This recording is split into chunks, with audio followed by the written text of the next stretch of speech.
Welcome to Manufacturing Talk Radio. Welcome, everyone, to this episode of Manufacturing Talk Radio. We are live with Lou Wise, who is the host of the show, and joining us is Anthony Nieves, who is the committee chair for the Institute for Supply Management's Purchasing Managers Index Report on the Services Sector. That's a mouthful. Anthony, thanks for joining us. Thank you for having me on the show. So you got a great number, a composite number. So we're going to have you share the composite number and then break it down so everyone knows what it's comprised of. Sounds good. So we look at the PMI Composite Index came in at 54.5. It's up 1.8 percentage points. It beat many economists' expectations this month. They thought it might be a point or two lower.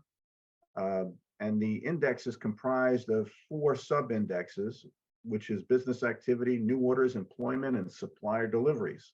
Business activity at 57.3 is up ever so slightly, 0.2 percentage points. New orders up 2.5 percentage points. The largest gain in the sub-indexes came from employment at 4 percentage points of an increase to 54.7. And supplier deliveries continue to be very fast, 48.5. The directional change on that is 0.4 percentage points. What does this all mean? Services sector is still doing well. And my takeaway on this is that we are a month ahead of where I thought we might be. Typically, September is that pivotal month where we see the gains that happen right toward year end for the services sector. That's when the economy is going well. And that the summer is where things kind of are slowed down. There's a little bit of a lull based on holidays, vacations, cycle time things. And what we're seeing here is August was a very good month. And it just aligns with what we got from our respondents in the semi-annual forecast, where they felt that the second half would be better than the first half. And when you look at these indexes, and we can talk about them individually, but each one, it bodes well for this sector. Employment, I've always said, as employment goes, that's how this sector goes. And coming up from just over the baseline of 50.7 to 54.7, it's a good indication. That's a great indication. That's a big jump, Lou. Yeah, the one that really entices me is inventory. It seems as though that companies have been anticipating that there's going to be a good fall, because that number went up 7.3 from 50.4 to 57.7. So everybody's kind of looking like they're getting into the game, and they don't want to be left out by not having inventory. Well, it's a mixed signal on the inventory side, in the sense that some of it is carryover from still, and I've mentioned this in past shows, where there was such a issue with supply that they were increasing order quantities and frequency. And so one of the respondents indicated that a large order that they had placed previously had just shown up, which impacted their inventory. And also, let's keep in mind that a little less reliance on inventory in the services side of things, because it's more demand pull, more just in time. But here's the thing, and this is a misnomer on this, because there's a misnomer on this in the fact that many supply managers in the services sector say that they don't measure or don't use inventories. However, they may not measure it, but they use it. Okay, they just sometimes don't. They don't do a physical inventory on a monthly basis. It winds up being a direct expense at the time it hits their dock or the back door of their establishment. But they are using inventory. It's just that they're not measuring it per se. But overall, to your point, Lou, I think that what the respondents are saying is that there is an increase in inventory. They're trying to right-size inventories, and this could be very much so for anticipation of things. Cycle time's a lot less on this side of the equation. Where you see it more, as far as more alignment with what you see on manufacturing, is possibly on the retail side of things, or in information technology arena, where there's longer cycle times, and you have to order like in the retail case, it's you have to order that seasonally, and they're very much ahead of the curve. They're placing orders for Christmas is typically done in the summer, if not sooner. So, it just depends on company and industry. So give us a little comment about the backlog numbers. Went from 10 down 10 points. Well, from 52.1 to 41.8, which aligns with what we're seeing on supplier deliveries as well. I mean, they're definitely interrelated. We're seeing quicker deliveries. Respondents indicated that there's no issue on trucking service right now. Definitely no backlog in the ports. We had all that backlog for months, several months. We don't see that anymore. So it's as demand also for consumer goods has lessened over the summer months. It's been more spend on experiences and the services side of things. So that is why we're seeing less backlog and faster deliveries at this point. Well, the Panama Canal's got a bit of a backup.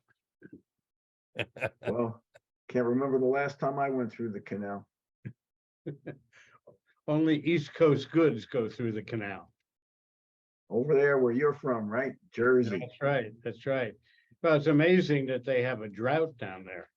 But then again, everybody else has drought and forest fires and burn man events and mud things and so on. So What, you just named the four seasons of California.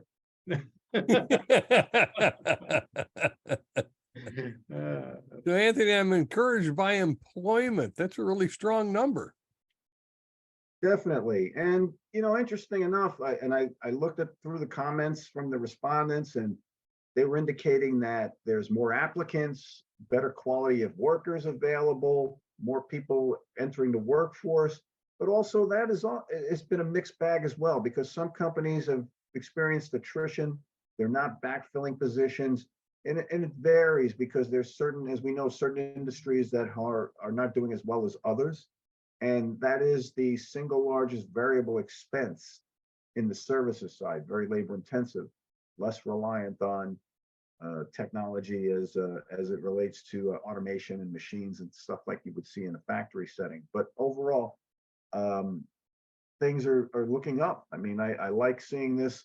I thought employment might be flat this month because, again, people still being on vacations, and typically the human resources department slows down in the summer as they have difficulty getting a hold of people and having hiring managers interview people. So there's a cycle time associated with that.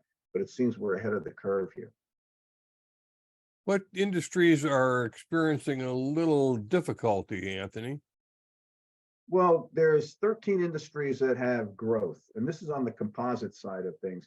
On the contraction, you have agriculture, forestry, fishing and hunting, mining, wholesale trade, healthcare and social assistance, management of companies and support services. When you look at it from a business activity standpoint, there's 12 industries that have reflected growth month over month. There's 3 with no change, and there's 3 that are contracted. The 3 that contracted: agriculture, forestry, fishing and hunting, mining, professional, scientific and technical services. So overall, I mean, looking at contribution to GDP on the composite side, 2 of the top 5 are in there: healthcare and social assistance, as well as professional, scientific and technical services.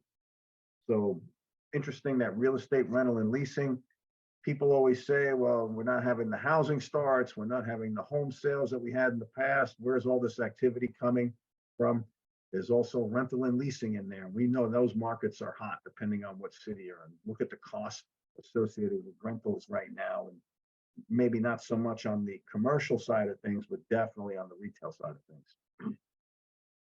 We were speaking with an economist on our show with Dr. Chris Keel, and we were talking about GDP.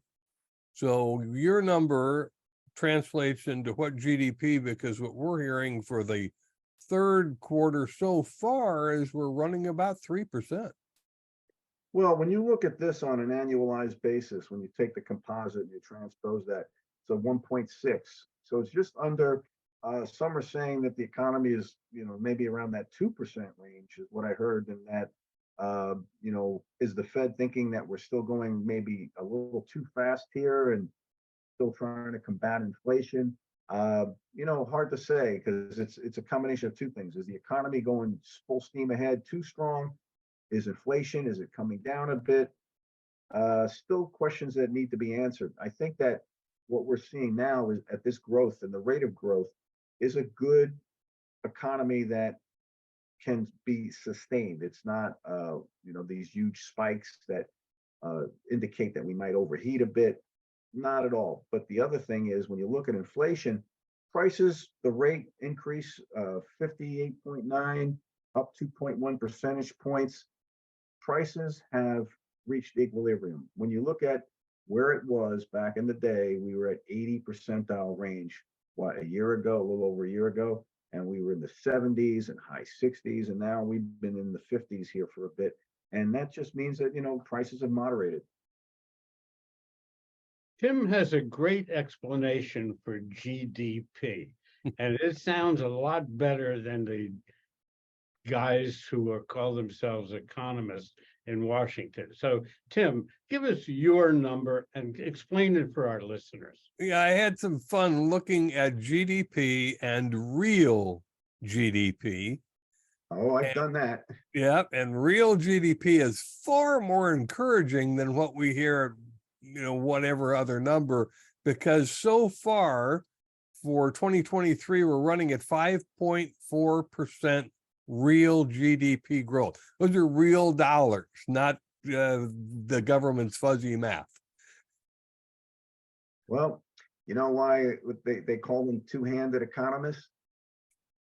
Because on one hand or the other hand, right? Yeah. You'd never be wrong that way. And look, I have all the respect for economists, but it's kind of like sometimes I feel when people are looking at things, and that's why they're all over the board. If you talk to one guy, you're going to get a different explanation than another guy. It's always like that. One of those, let me see where that is. And, Right. For me, what I look at, and I try not to stray off of, I know we talk about things that are outside of the realm of what these indexes indicate or what they're telling us, but I always go back to the numbers here. I go back to the respondent comments. And I know we've talked about this in the past, not to repeat myself, but for those that have not heard this, when you look at the committee members of the ISM survey, they are representative of small, medium, large companies. They navigate their enterprise to get the information to submit the data that we get on the survey. And they're giving it to us from real time. So that's why you get manufacturing on the first business day of the month. This is the third business day of the month. That's why actually economists like the report, because it's very quick. The other thing is that we're not paying consultants that have no experience in these companies or never worked in that particular industry. These are folks right out of the companies in those industries. And again, it's the committee composition is based on their contribution to GDP. So that's why these numbers track so closely. When you look at the graph of GDP historically, look where the ISM composite graph line is. It mirrors it. And that's something that was done way back even before we came out with this composite index. There was a lot of work behind it. One of the things that I really enjoyed about reading the numbers, including Tim Fiore's ISM manufacturing, is that typically August is a slower month like July, and then things pick up for September. But to me, it looks like, and for All Metals and Forge Group, my primary business, we also had a good August. And to me, that's a great indicator of what's coming for the third and fourth quarter of this year.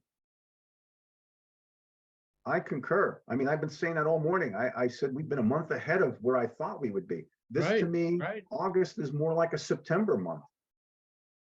And I'm thinking that, yeah, I mean, unless something derails this, I think we're going to have a pretty decent final quarter here. So, from what you're saying and what I'm seeing, hopefully it's the case. I'm glad to hear that your company's doing well.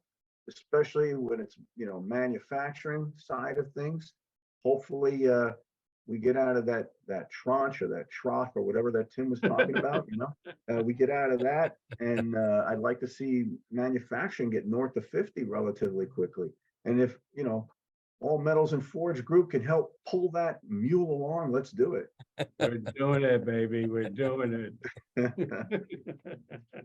Well, I was looking at some other statistics that are compiled and you can find on the internet, and even out of the Atlanta Fed, something they call GDP now.